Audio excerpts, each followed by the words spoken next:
ధ్వంసం చేసినప్పుడు సాధారణ పౌరులు చనిపోయారని చెప్పారు. మసీదుల్లో మహిళలకు ప్రవేశమే ఉండదు. కానీ ఏదైతే ఈ ఉగ్రవాదుల స్థావరాలను హతమార్చిన సమయంలో ఆ దేశ రక్షణ శాఖ మంత్రి మహిళలను పిల్లలను చంపారు అంటూ కూడా చెప్పడం జరిగింది. ఏదైతే ఉగ్రవాదుల స్థావరాన్ని ధ్వంసం చేసినప్పుడు మసీదును ధ్వంసమైన నేపథ్యంలో అందులో మహిళలు చనిపోయారంటూ కూడా ప్రపంచానికి తన దొంగ కన్నీళ్లను చెప్పే ప్రయత్నం చేసింది. అయితే భారత్ మాత్రం దాన్ని ధీటుగానే ఎదుర్కొంటూ వస్తుంది. అంతర్జాతీయంగా కూడా వివిధ దేశాల నుంచి కూడా పాకిస్తాన్ కి సహాయ సహకారాలు అందకుండా పూర్తిగా ఒంటరిగా చేయడంలో మోడీ దాంట్లో సక్సెస్ అయ్యాడని చెప్పుకోవచ్చు.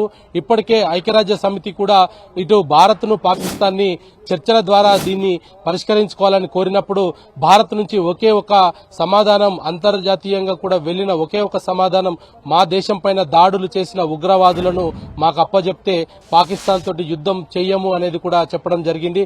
అయినప్పటికీ కూడా పాకిస్తాన్ అటువంటి విషయాలను పెడచెవిన పెడుతూనే కవ్వింపు చర్యలకు గత 14 రోజులుగా కూడా ఏదైతే పెహల్గాం ఉగ్రదాడి జరిగిన తర్వాత ప్రతిరోజు కూడా ఈ యొక్క దాడులకు పాల్పడుతూ ఉంది.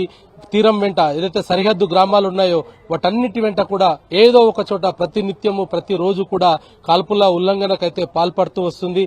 అయితే భారత్లోకి అక్రమంగా పాకిస్తాన్ నుంచి చొరబడడం లేదు. భారతీయులనే అక్రమంగా పాకిస్తాన్ కి పిలిపించుకొని ఉగ్రవాద శిబిరాలలో శిక్షణ ఇస్తూ వాళ్లను తిరిగి భారత్ కు పంపించి ఇక్కడ తన కార్యకలాపాలను చేపిస్తుంది అనేది గుర్తించిన భారత్ వీసాల రద్దు మొట్టమొదటి చర్య చేపట్టింది.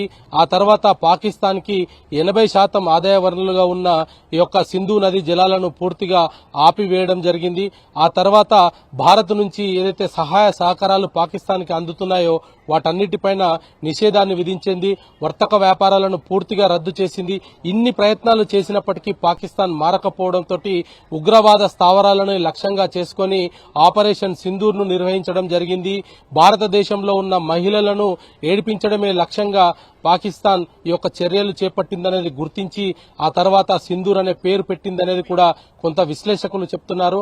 అయితే ఈ ఆపరేషన్ సింధూర్ తర్వాత పాకిస్తాన్ లో నెలకొన్న పరిస్థితులపైన కూడా ప్రపంచ దేశాలు క్షుణ్ణంగా పరిశీలించడం జరిగింది. ఉగ్రవాదులకు జాతీయ జెండాను కప్పడం, వాళ్ళకందరికీ కూడా అధికారిక లాంఛనాలతోటి అంత్యక్రియలు జరపడం అనేది పాకిస్తాన్ తన వైఖరి ఏంది అనేది ప్రపంచ దేశాలకు చెప్పే ప్రయత్నం చేసింది. ఈ రోజు ఉదయం కూడా 24 స్థానాలను లక్ష్యంగా చేసుకుని డ్రోన్లను